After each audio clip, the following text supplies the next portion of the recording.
شخص، پیسہ بہت تھا لیکن معاملہ یہ تھا کہ سود پر پیسہ، سود کا کاروبار، لوگوں کو سود دینا، لوگوں سے سود لینا، یہ کاروبار چلتا تھا۔ لائف چینجنگ بیان مفتی سلمان اجہری کا بیان ہے کہ سود کھانا اتنا بڑا گناہ ہے، اتنی خطرناک گناہ ہے کہ سمجھو ایک مسلمان اگر سود کھاتا ہے تو سمجھو اپنے ماں سے زنا کر رہے ہیں۔ اتنا خطرناک، اتنا بڑا گناہ ہے، کیونکہ یہ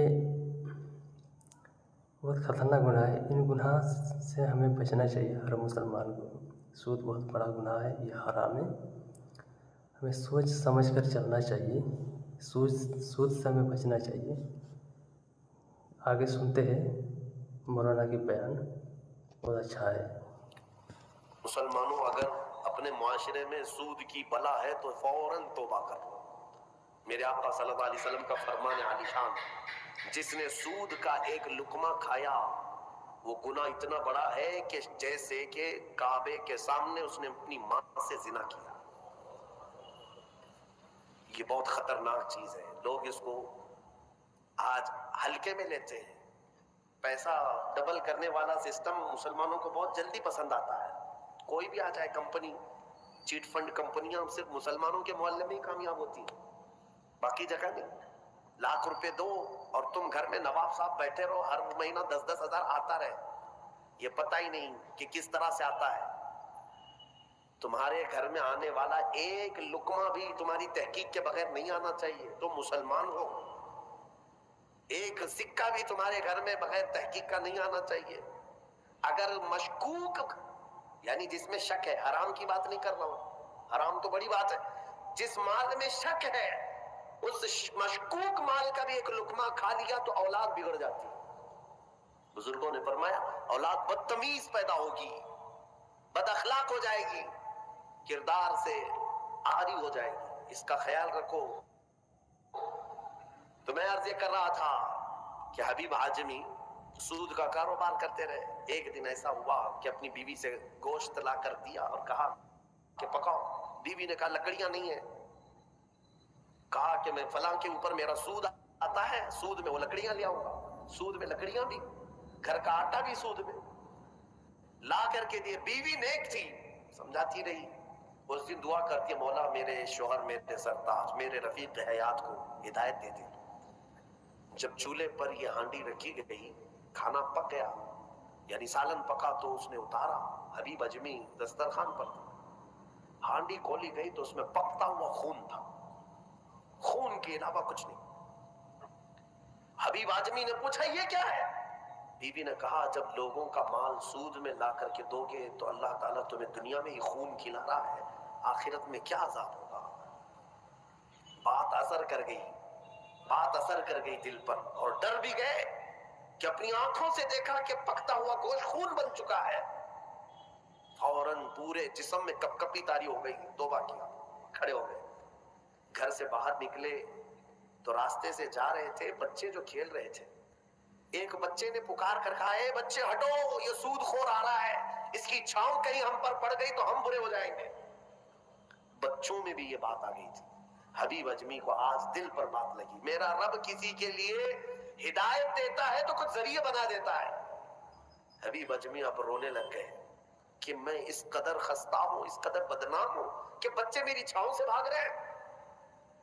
اب سوچا کہ اب میں سود نہیں لوں گا اور نہ ہی اس کاروبار میں، سب کو چھوڑ دیا۔ لیکن اب مسئلہ یہ تھا کہ بچپن شروع سے کوئی کام کرنے کی عادت نہیں تھی، پیسہ دینا ہے، مارکیٹ میں گھما کر کے بڑا کر کے لانا ہے، کام کرنے کی عادت نہیں تھی، فن نہیں تھا، ہنر معلوم نہیں تھا، اب کمائیں تو کیسے کمائیں۔ سوچا کہ اب اس چیز کو چھوڑ دیا ہوں، تو بیوی سے آ کر کے کہا میری رفیق حیات میں نے توبہ کر لیا ہے، میں نے توبہ کر لیا، آج کے بعد سے یہ سود کی طرف میں ہاتھ بھی نہیں بڑھاؤں گا۔ بیوی سجدہ شکر ادا کرتی اور کہتی ہے میرے رفیق، اے میری زندگی کے ساتھی، اب فکر مت کرنا، میں تم سے کسی چیز کا مطالبہ نہیں کروں گی، آدھی روٹی بھی لاؤ میں صبر کروں گی۔ आधी रोटी भी आई तो मैं सब्र करूंगी, इसलिए कि आप हलाल रिज़्क की तरफ जा रहे हैं। काश हमारी औरतें ऐसी हो जो अपने शोहर को सीधे रास्ते पर लाने का सबब बन सके, वरना बहुत सारी औरतों के मुतालबात की वजह से मर्द हराम कारियों में पड़ गए। तनख्वाह थोड़ी सी है, औरत के मुतालबे ज्यादा है, उसके मुतालबे पूरे कर नहीं पा रहा है तो हराम कारियों में मसरूफ। बहुत सारे मर्दों के बिगड़ने की वजह उनकी औरतें बनी, और जब पूरा नहीं कर पाते और पैसा भी नहीं मिल पाता तो फिर नशे की आदत लग जाती है। टेंशन से मुक्ति चाहिए, जो रोज औरत मुझे घर पे जाती परेशान करती है। मेरे अजीजों, वो हबीब अजमी की खातून ने उनको दिलासा दिया कि जाओ आप नौकरी करो। नौकरी कहाँ करते, अब तक करने की आदत नहीं थी, उम्र हो गई थी। सीधे गए, एक देहात छोटा गांव था, उस गांव की एक मस्जिद थी, मस्जिद के अंदर जाकर बैठ गए। दिन भर बैठे रहे, नमाजें पूरी पढ़ ली, इशा का वक्त हो गया, नमाज पढ़ करके अल्लाह की बारगाह में रोने लगे, मौला काम का आदमी नहीं हो, अब तक किया नहीं, अब मैं अपने घर कैसे चलाऊं, तो मेरे लिए कोई इंतजाम फरमा। रात के वक्त आए, बीवी ने पूछा कोई नौकरी मिली? कहाँ मिल गई है, नौकरी मिल गई है, बहुत ही अच्छी जगह पर एक बादशाह है, उसके यहाँ खिदमत पर मैं लग गया। कहा बहुत अच्छी बात है। दूसरे दिन फिर गए, उसी मस्जिद में बैठे रहे। रात को आए, बीवी ने पूछा कुछ उजरत मिली आज, जिस बादशाह के यहाँ काम कर रहे हो तुम्हारी नौकरी पर कुछ तनख्वाह मिली? कहा नहीं, बादशाह ने कहा है कल दे दूंगा। अपनी बीवी को टाल रहे थे, अपनी बीवी को टालने के लिए बोल दिया ऐसी कि नौकरी कर रहा हूं, कहा कि कल देने का वादा किया है। फिर तीसरा दिन आया, तीसरे दिन भी वो उसी मस्जिद में रात गुजार कर आए। बीवी ने फिर पूछा कुछ उजरत मिली? कहा नहीं, आज भी नहीं दिया, बादशाह ने कहा कल दे दूंगा। चौथा दिन आया, चौथा दिन भी मस्जिद में गुजार कर आए। हालांकि बीवी ने सब्र का दामन ऐसा पकड़ी रही और कहने लगी मुझे कोई जल्दबाजी नहीं है, जब आएगा तब खाएंगे। 4 दिन हो गए, आज फिर रात को बीवी ने पूछा कुछ तनख्वाह मिली, घर कैसे चलेगा? 4 दिन से चूल्हा नहीं जला घर पे। कहा आज भी बादशाह ने नहीं दिया, कहा कल दूंगा, रोज कल। 5 दिन गुजर गए। उसके बाद वो 5वें दिन ऐसी उनकी कैफियत थी कि अब रात जब बहुत ज्यादा हो गई तो घर की तरफ पलट रहे थे, पांव बोझल हो गए। फिर बीवी पूछेगी आज तनख्वाह मिली? रोज झूठ बोल रहा हूं, मुझे कौन तनख्वाह देगा? आज क्या बोलूं अपनी बीवी को, अपनी शरीक हयात को। जब वो वापस पलटे तो आज रात को अपने घर के बाहर ही देखते हैं, घर में खूब उजाला है, घर में रोशनी है। घर की तरफ आगे बढ़ते बढ़ते आए, मेरी बीवी सोई नहीं, इंतजार में होगी, पूछेगी क्या उजरत मिली, तनख्वाह मिली। लेकिन जैसे ही घर के अंदर गए, बड़ा सा दस्तरखान बिछा है, हर किस्म के खाने लगे हुए हैं। हैरत में आ गए, 5 दिन के कमाने का कोई जरिया नहीं, मेरी बीवी के पास भी इतना माल नहीं है, कहां से आया दस्तरखान? बीवी को जलाल में पूछने लगे ये दस्तरखान कहां से आया, ये खाना कैसे आया? बीवी कहती है क्या मजाक करते हैं आप? आप जिस बादशाह के यहाँ काम करते हैं वहां का एक सिपाही आया था, वही दस्तरखान लेकर आया और सारा खाना उसी ने दिया है, और ये मुझे कह कर गया है ऐ खातून तेरा शोहर रात में आए तो उसे कह देना ये तो 5 दिन की उजरत है, और मेहनत करेगा और उजरत दी जाएगी। हबीब अजमी गश खाकर गिर पड़े। बीवी ने उठाया, पूछा क्या बात है, क्यों गश खाकर गिर पड़े? होश आने के बाद कहते मेरी रफीक हयात, आज सच बताता हूं, मैंने कोई नौकरी नहीं की, मैं निकम्मा आदमी, कोई नौकरी नहीं की। मस्जिद में जाता था, खाली बैठा रहता था। आज डर करके आ रहा था कि तुझे जवाब क्या दूंगा। वो रहमान इस कदर गैरतमंद है अपने बंदों पर, इतना रहीम है कि तेरे सामने शर्मिंदा होने से बचाने के लिए वो जिसको भेजा मौला, वो किसी बादशाह का सिपाही नहीं, वो उसी रहमान का कोई फरिश्ता आया था जिसने खाना दिया है। अजीजा ने गिरामी, कहने के लिए बहुत सारी बातें हैं, लेकिन मैं इतनी बात अर्ज करना चाहता हूँ, जिंदगी गुनाहों में गुजरी, एक बार तौबा करके हबीब अजमी के आ गए और मौला करीम ने अपने सारे दस्तरखान उनके लिए कुशादा कर दिए। उसके बाद जानते हैं हबीब आजमी उसी दस्तरखान से उठ करके जो चले गए, ऐसी इबादत, ऐसे मुजाहिदात किए, अल्लाह अकबर, उस मकाम उज़्मा पर फाइज हो गए थे कि जिस मकाम की गौसे आज़म अब्दुल कादिर जिलानी भी ताज़ीम किया करते थे रज़ी अल्लाह ताला। मेरे अजीजों, हबीब आजमी अल्लाह की बारगाह में वो मकबूल थे कि हज़रत फुज़ैल बिन अयास एक दिन उनके पीछे मगरिब की नमाज पढ़ने के लिए आए। हज़रत हबीब आजमी की जुबान में थोड़ी लकनत थी, तो किरात में उनकी लकनत समझ में आ रही थी, तो फुज़ैल बिन अयास पीछे से नमाज तोड़ के चले गए, इसके पीछे मैं कैसे नमाज पढ़ूं? फुज़ैल बिन अयास बहुत पाए के वली हैं, कहते हैं मैं गया तो 3 दिन तक मेरी इबादत का ज़ौक़ खत्म हो, लुत्फ ही खत्म हो गया। मैं बारगाह मौला में रोने लगा कि मौला मुझसे क्या खता हुई। रात के वक्त मुझे गैब से निदा आई कि फुज़ैल, तूने मेरे महबूब हबीब की सिर्फ जुबान देखा, उसके दिल की पाकी को नहीं देखा। वो अल्लाह की बारगाह का मकबूल है, जब छोड़ देता है पिछली चीजें, वो रहमान इतना महबूब बनाता है, इतना महबूब। मैंने अभी एक चीज पढ़ी थी, बगदाद में एक शख्स था, बड़े पैसे वाला था, बहुत पैसे वाला था, और हर गुनाह आदत थी उसकी। पैसे वालों की अक्सर ये चोंचले होते हैं कि वो सोचते हैं कि अय्याशी में कहाँ मैं पैसे लगाऊं। शराब पीता था, खूब ऐश, जुए में पैसे लगते थे, रोज नई औरतों के साथ उसकी सोहबतें, ये उसका मिजाज था तो मुसलमान, पैसा ज्यादा होने की वजह से एक गलत संगत में गलत आदतों का मालिक।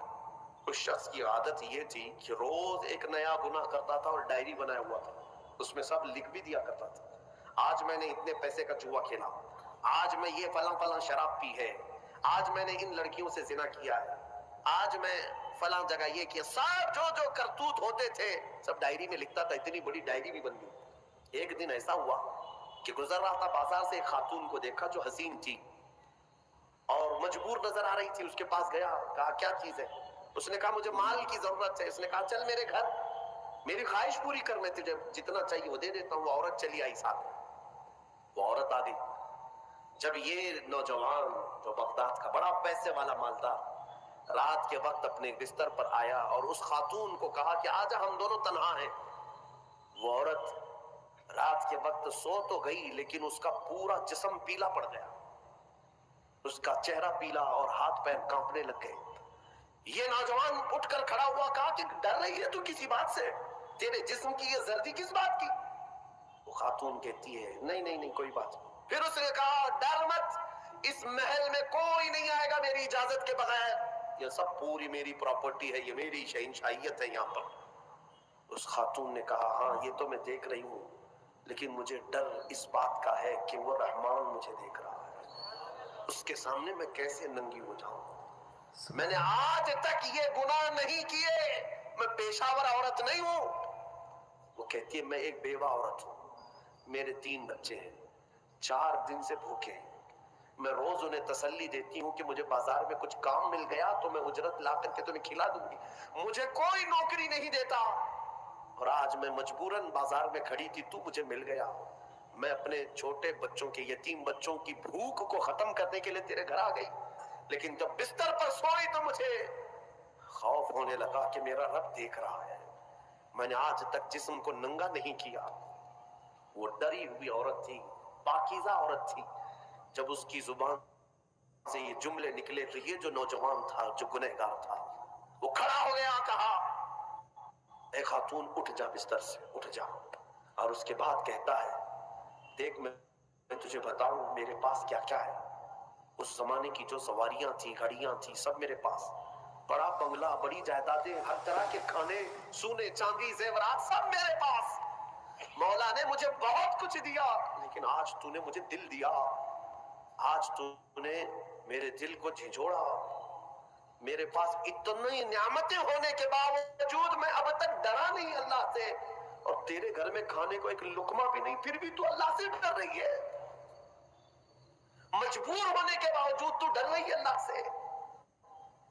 उस खातून ने कहा कि ऐ नौजवान, मजबूर हो, अमीर हो या गरीब हो, सबका बादशाह वही है, हिसाब सबसे बराबर लेगा। उस खातून को बहुत सारे पैसे देकर के उस नौजवान ने रुखसत किया, कहा जा तेरे बच्चों को खिला, आज के बाद कभी बाजार में भीख मत मांगना, اور میں سمجھتا ہوں میرے گناہوں کا کفارہ ہے کہ میں تیری مدد کر دیا، تو باہر نہ آ، اور اس خاتون کو بھیج دیا۔ آج اس کو احساس ہوا، اب تک کیسی زندگی گزارتا رہا، اس عورت نے مجھے جھنجھوڑ دیا ہے، جھنجھوڑ دیا ہے۔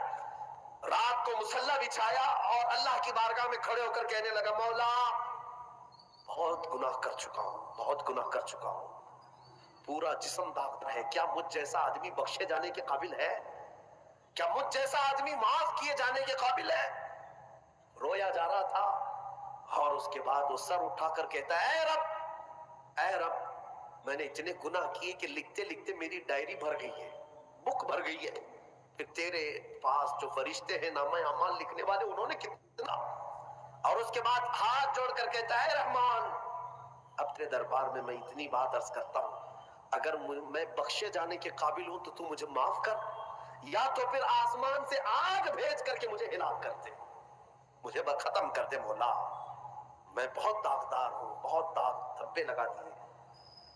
وہ روتے روتے روتے تھک گیا، اور اس کے بعد اٹھتا ہے، توجہ، گھر کے اندر جا کر آج سچی توبہ کیا تھا، ڈائری وہ پھاڑنے کے لیے گیا جس میں روز گناہ لکھتا تھا، جو پچھلے سارے تھے ریکارڈ، کہتا ہے پھاڑ کر کے ختم کر دوں گا، آج کے بعد نشان بھی نہیں رکھنا ہے۔ جب وہ اپنے کمرے میں آیا، اس ڈائری کو اٹھایا جو برسوں سے لکھ رہا تھا، وہ حیرت سے ڈوب گیا اس بات پر کہ جب وہ ڈائری اٹھایا تو دیکھتا ہے پورے اوراق سفید ہے، لکھا کچھ نہیں، ایک حرف بھی لکھا ہوا نہیں ہے۔ ورق پلٹتا گیا، پلٹتا گیا، پلٹتا گیا، کچھ نہیں ہے۔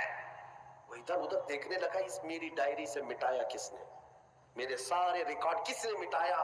اس کے جسم پر کپ کپی تاری تھی، راشا تاری تھا، رات کا وقت تھا، غیب سے ندائی، اے بندے، جب کوئی پوری دنیا کو میرے لیے ترک کرتا ہے تو میں اس کے گناہوں کو بھی مٹا دیا کرتا ہوں۔